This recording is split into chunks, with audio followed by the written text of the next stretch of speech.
Today I'm going to talk about how to reduce stress in your business and in your life. Now there are many ways to do this, but I'm going to talk about one way and give you as much as possible in this video to help you along.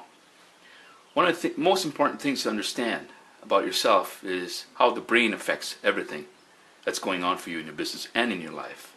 Big part, or very important part of your brain is this part of your brain right here above your eyes in your forehead, called the prefrontal cortex, or the PFC.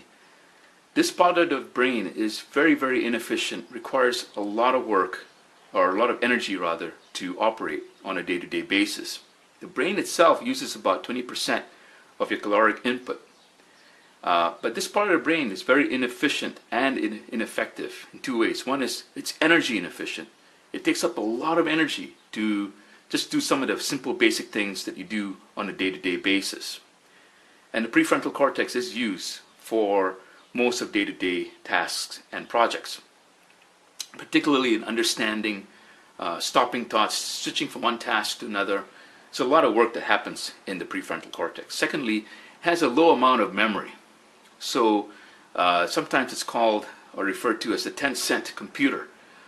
Quite rudely, I feel, but quite appropriately, because it has a very low amount of memory, working memory, associated with this part of the brain. Imagine a computer that has a very low amount of memory, and you're trying to run a lot of data through it. The computer would actually overheat at some point and maybe even break down. And consider that that's what's happening for your prefrontal cortex if you're not really taking care of it. So what does that mean to you? Well, one of the things is to really focus on doing less with more results coming out. Now, it sounds pretty obvious, but when you look at it from a biological point, it's no longer something that's abstract. It's actually really quite physically real for you. You would actually have to start looking at how you can more effectively use your brain. So what does that look like again? Well, there are two things. One is to focus more on outcomes rather than just getting stuff done.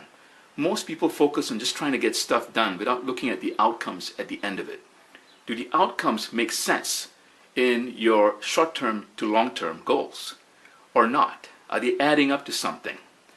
The second thing is to actually reduce the number of outcomes. Now, this is interesting because it actually forces you to look at what are the select few outcomes that you're going to focus on in a day that gives you most bang for your time and money and energy.